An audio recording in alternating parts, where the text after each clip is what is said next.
Wow, we're live streaming on Facebook. Well, I'm thrilled to be joined by Dr. Philippa Kaye this evening on International Women's Day.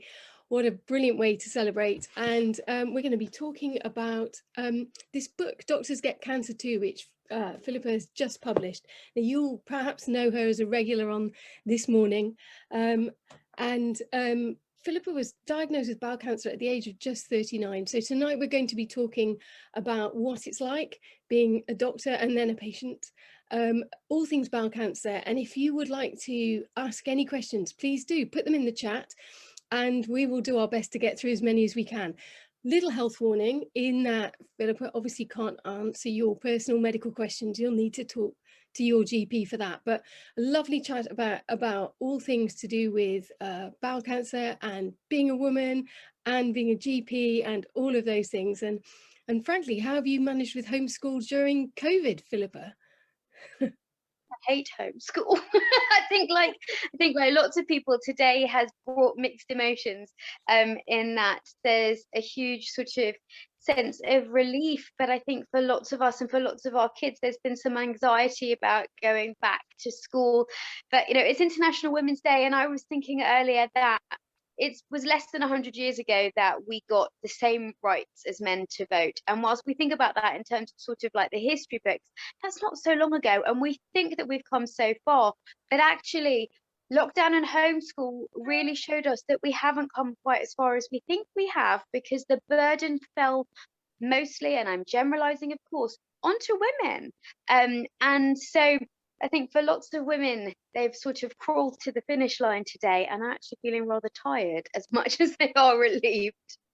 I would agree with that 100%. It's lovely. I actually popped out for a run at lunchtime today and went past my my youngest school, and it was just such a joy to hear all the laughing and the screaming in the playground, and to have them all back together. It was really, really amazing. But 3:30 came around rather quicker than I'd expected. Now listen, when we talked about this on our Facebook page, we got some great messages, but this one I just wanted to read out to you.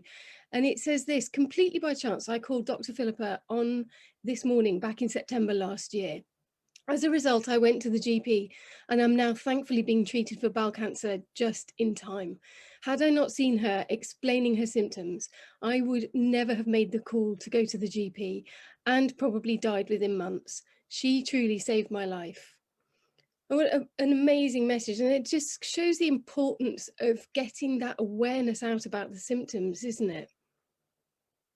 I mean that it makes me rather emotional when I hear messages like that, because I think as a doctor, those symptoms of cancer are so sort of drilled in us that sometimes we forget actually that's not true for everybody else, and that sort of that take home message that when I'm able to use my platform to say blood in the poo, persistent tummy pain, weight loss, change in bowel habit, unexplained fatigue, and that rings a bell with somebody. And I think that that's why actually having doctors on programs like This Morning is so important, so that we can continue to get that message out of when you need to go and seek help. Absolutely. I mean, you were 39. That's considered too young for bowel cancer. And I know that a lot of, 2,500 people under the age of 50 are diagnosed with bowel cancer every year. And we know those numbers are creeping up a little. So, you know, how was it for you when in your GP head, on one hand, is probably thinking, well, that's very unlikely to be bowel cancer, but your own body. How was all of that for you going through that I diagnosis? think that I think that in medicine, you're taught common things are common. And if you hear, we have this phrase saying that if you hear hooves, don't go looking for zebras, look for the horses. And essentially, if you come into your GP sneezing, you've probably got a cold. At the moment, if you've got a cough and a temperature, you've probably got COVID. And I was 39, and at 39, your risk of bowel cancer is 1 in 10,000 people. And I didn't have blood in the poo, and I didn't have change in bowel habit, and I didn't have weight loss and fatigue. I had some intermittent pain in my pelvis, and I had a more likely reason as a cause for that, which was I'd had lots and lots of pelvic surgeries. I've had 3 cesarean sections, I'd had an ectopic pregnancy, I'd had my appendix out. And just as you have scars on the outside of your body, you have scar tissue internally. And scar tissue can stick your organs together, and that can become painful. And that's what I thought it was. But GPs and doctors, we don't treat ourselves. And so when that pain sort of became more frequent, I went to the GP, who went, well, it's probably that. We'll send you to the gynecologist, who went, well, it's probably that. But just in case your womb is stuck to your bowel, we should see a bowel surgeon. And the bowel surgeon went, well, it's probably that, but we should just do a scope. And actually, I'm incredibly grateful to all of those people, because when it came to having my surgery, there was loads of scar tissue. And had they not known to look inside the bowel from that scope, they never would have, and I would have been missed. And so I'm incredibly grateful for it.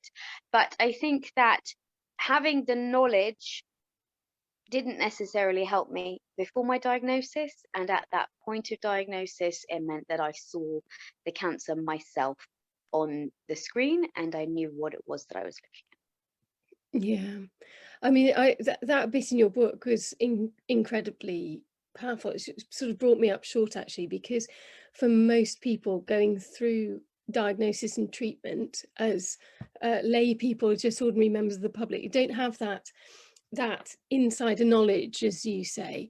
And it struck me reading your book that for you, being a very experienced doctor, on some level that was quite helpful for you. I think you talked about your pre-op meeting with the surgeon and thinking, gosh, you know, if a barrage of information, if I wasn't medically trained, how would I cope with this? But on the other hand, it also gives you a glimpse of insights into things that perhaps you'd rather kind of not know at that time. So I think I've spent my whole life thinking that knowledge is power. And the reason that I went into the media was simply to try and empower more people by educating them about their bodies. And I truly believe that knowledge is power, and my knowledge did not always help me. And so there was the balance between, I understand medicalese, and that's my job. My job is to translate medicalese into English for you so that you and I together can come up with a plan. But medicalese is my language. So when the doctors spoke in medicalese, I was comforted by that because I understood it and I felt that they were speaking the language that I knew. But doctors are always trained to think, what next? And to think, what do I do if this doesn't work? And so the doctor part of my brain, in a rather sort of unemotional, slightly detached way, would always be thinking about next steps. But my patient part of my brain, the next steps were more terrifying because that was never a good scenario. And I think that so many of us as cancer patients, we learn to live in the now, because the next steps and the thoughts and the plans, they're too scary, and there's too many unknowns, and there's too much uncertainty. And so for me, there was a constant battle between the next steps and that training that is really ingrained, and the patient side of me that was just frightened. And there were many situations, for example, in ICU, where things would go wrong and I would watch my heart race and sort of think, all right, a doctor's coming and they're going to give me some potassium and they're going to give me some medicine here, or thinking, well, a doctor better come. And the patient part of my brain going, your heart rate's now 180, you're going to die. And those two things fought the entire time. Yeah, that must have been really, you know, difficult to manage as you went through everything. I've had a comment here from lady called Karen Myring, and she really agrees that the awareness that you were talking about is so crucial. And you know, she said, I had these symptoms, so I thought it was hypothyroidism, and so did my GP. Luckily, a second opinion saved her life.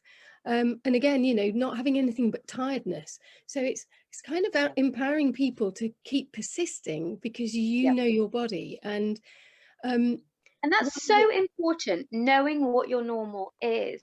And that's why we have to break down the taboos about talking about poo and about blood and about, women's health or whatever other form of health. In that, if you don't know your body, if you can't name your bits, if you can't bear to turn around and look at your poo in the toilet, then how can you learn to look after yourself? And Mm, so knowing what is normal for you means, and normal for you can be different from normal for me. You might go to the toilet twice a week and I might do a poo 6 times a day. And both of those things are normal. It's about when it changes for you and having an understanding of that. And yes, when you go to the GP with fatigue, the first thing that we're going to do is do a set of blood tests. And if those blood, because we're looking for anemia or low thyroid or lots of other different things. And if those are normal, we then need to look further. And the truth is that sometimes that's really difficult if fatigue is your only symptom, but we're living in the middle of the pandemic and we're all really stressed and we're all yeah, really tired. And so, it's not necessarily always possible to diagnose everybody as early as we would like, but that doesn't mean that we don't try. And mm, that's, if you have symptoms, the NHS is open, pandemic or not. Please, if you're listening, if you know somebody that has symptoms and is going, oh, the other day I thought I had blood, probably just a hemorrhoid. Probably, I hope so, but just in case, go and see your GP. yeah.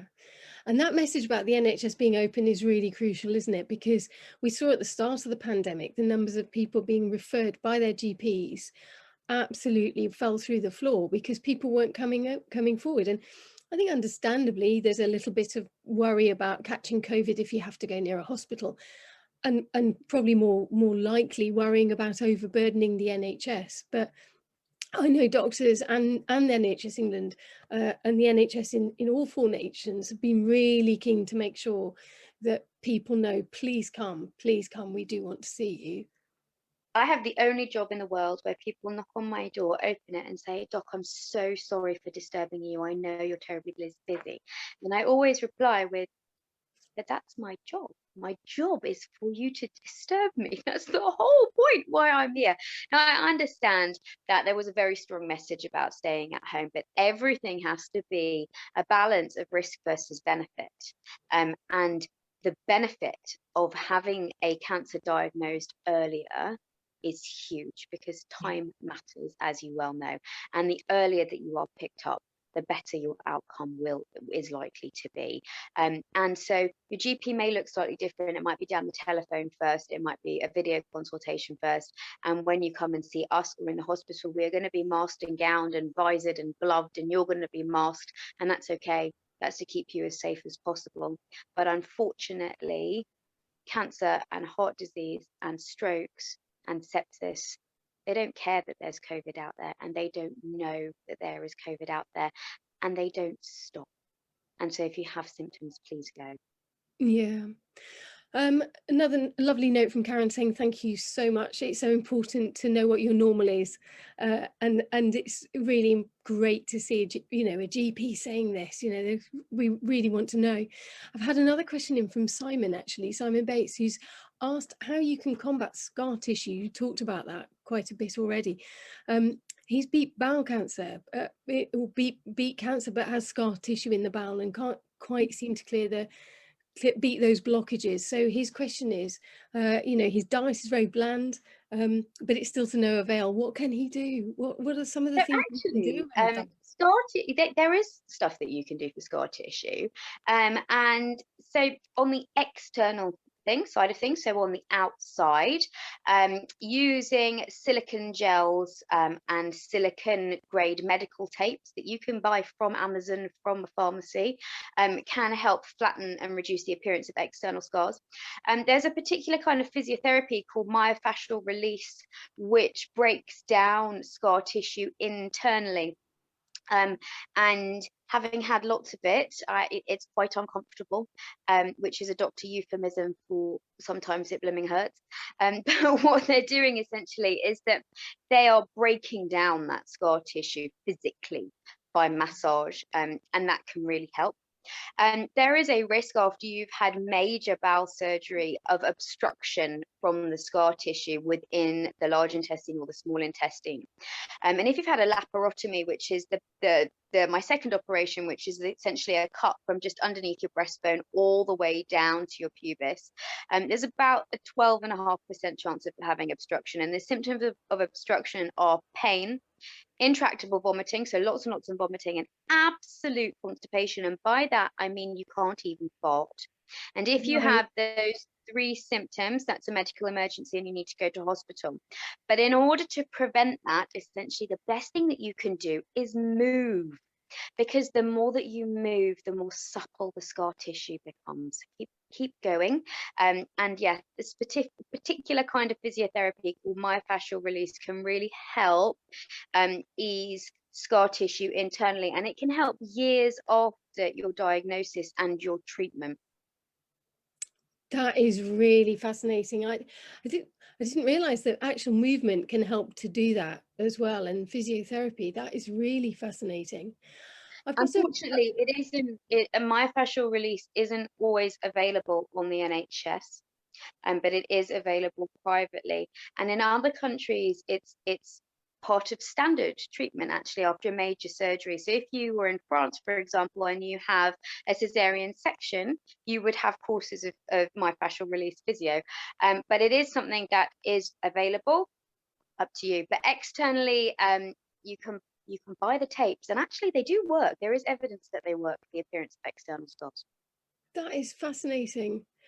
I've had a lovely shout out actually from a screening endoscopist, Mo Thufik, who's says great work all, and he really agrees about the importance of increasing awareness and to also try and increase participation in the screening program too, because of course bowel cancer is not only treatable and curable if it's diagnosed early enough, but it's also preventable through the screening program, which is extraordinary. And yet still too few people are taking part in that when they get their test kit through the door.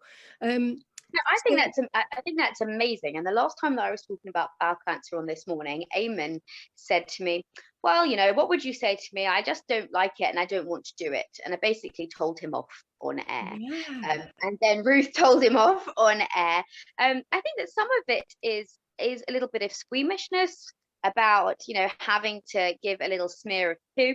The truth is that the screening test is far easier than it used to be, Mm. because you used to have to give 3 consecutive samples, and if you only go once every 5 days, and that's taking you 2 weeks to have that little envelope with your smears of poo on it. So it's far easier now.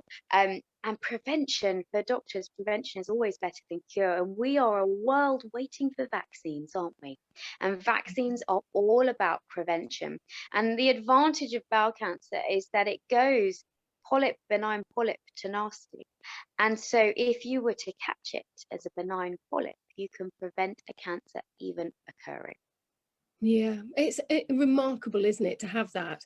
I'd urge everybody, just do it. As you say, it's just a little test and it's over in a minute, and it could save your life. Now, I have had a question actually about screening and why the age isn't lowered to 40, given that there are, I wouldn't have picked up your bowel cancer because you were younger than that, but why aren't we seeing the screening age brought right down? I know there's ambitions in our in the four nations to bring it down a little bit, but not that far. So the government has agreed that they will bring it down to start at 50. Unfortunately, there's no starting point for that at the moment. And 50 is when the incidence of bowel cancer begins to really steeply rise. And so Mm. that's why we use 50 as a cutoff. But also, everything in medicine is a balance between risk and benefit, as we said before. And that includes essentially, and this sounds really harsh, but in the NHS, that includes cost effectiveness.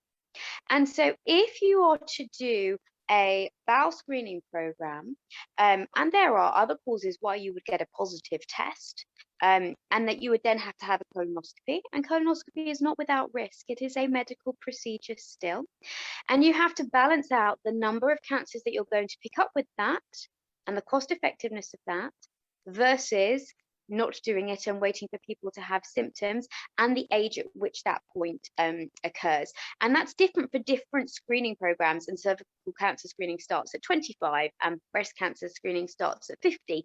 And that's because of the incidence at different ages. And for bowel cancer, it really begins to rise after the age of 50. I would say, first of all, let's get it down to 50. Let's get that government to sort of follow through on the promise that they have made. And that's going to need good infrastructure in screening departments, in screening endoscopy departments, and all of that takes funding. And once we've got that, and then we do more research, and then we go from there. Yeah, that's very sound. It is important, isn't it, particularly post-COVID, to get that screening age down to 50, because we know that there are people who are still in the system. You know, there's a backlog of screening tests that haven't been sent out. There's people waiting for those diagnostic tests that you're talking about.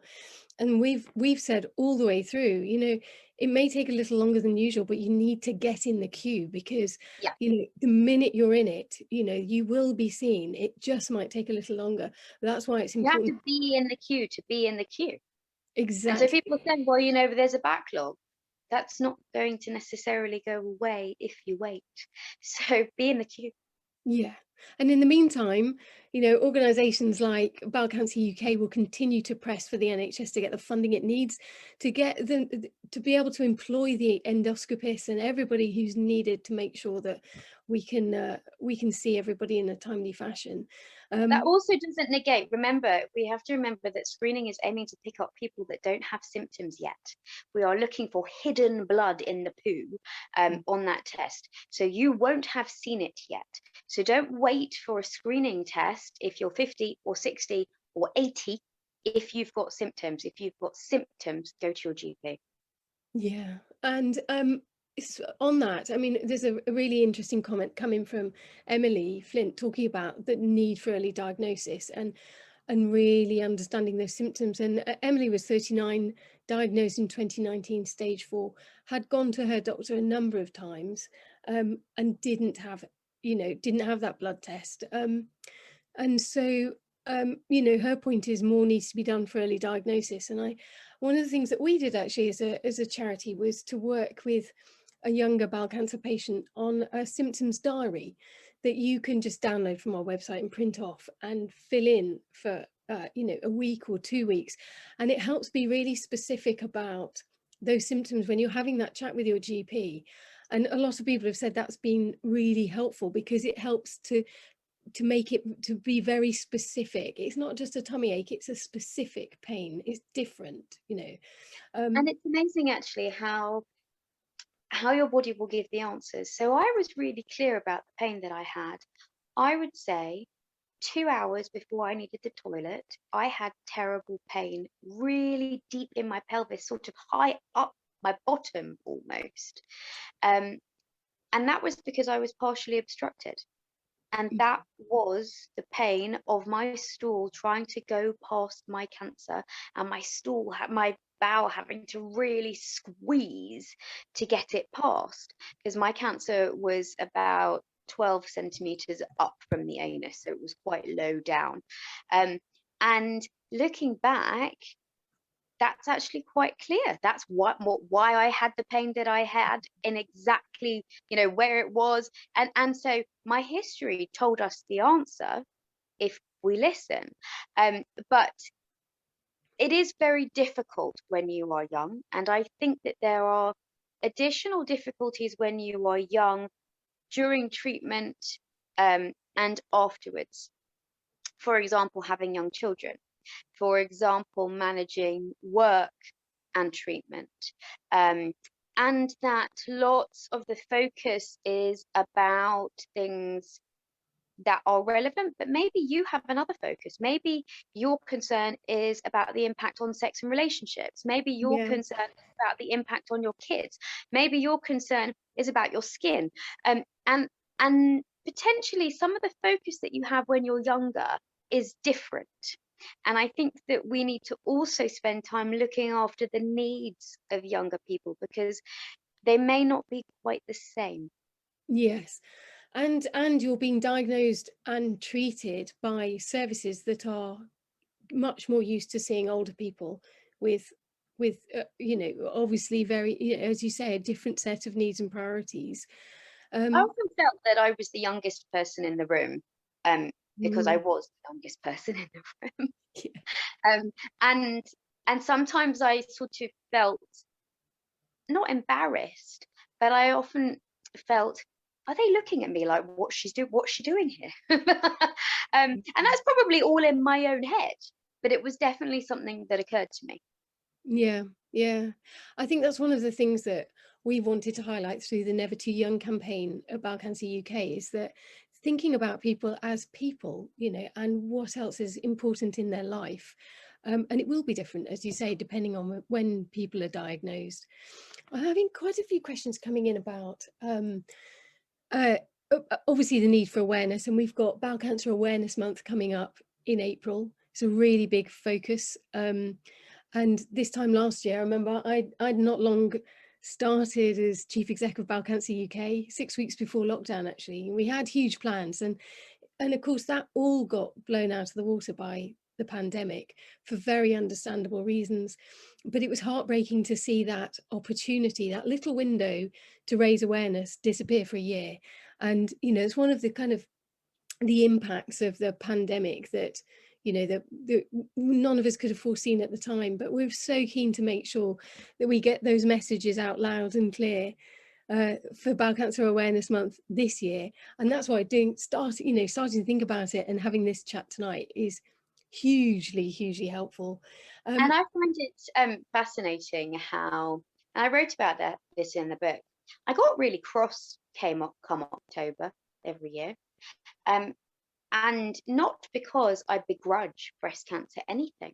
I no. don't begrudge any cancer charity a single penny that they got, that they get, and that they deserve, and the research that they do, and their lives that they save. But my cancer was jealous of the fact that they Mm. got all of this attention, and that poo is not as sexy as breasts are. And yet, bowel Yeah, cancer is the second biggest killer in the UK and the fourth commonest cancer. And it felt rather unfair, and in some ways that's why I really want to use the job that I have in order to help push this information, so that we can access as many people as we can. absolutely.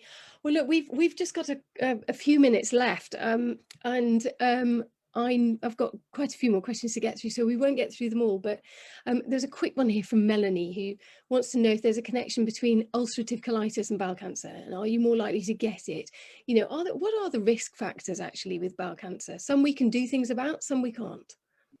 So there are things, always, that we can do, but there are things that we don't control. We can't control our age, and the incidence is going to rise as you get older. We can't control our family history, and there are strong genetic links for lots of kinds of bowel cancer. So if you do have a family history, if you have a parent that was under the age of 50, then make sure that you inform your GP, because we will do screening colonoscopies. However, there are things that we can control.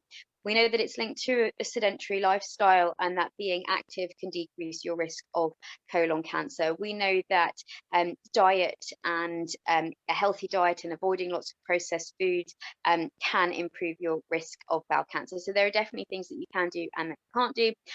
Inflammatory bowel disease, Crohn's disease, and ulcerative colitis, they are two diseases within one sort of spectrum, and some are associated with an increased risk of certain kinds of cancers.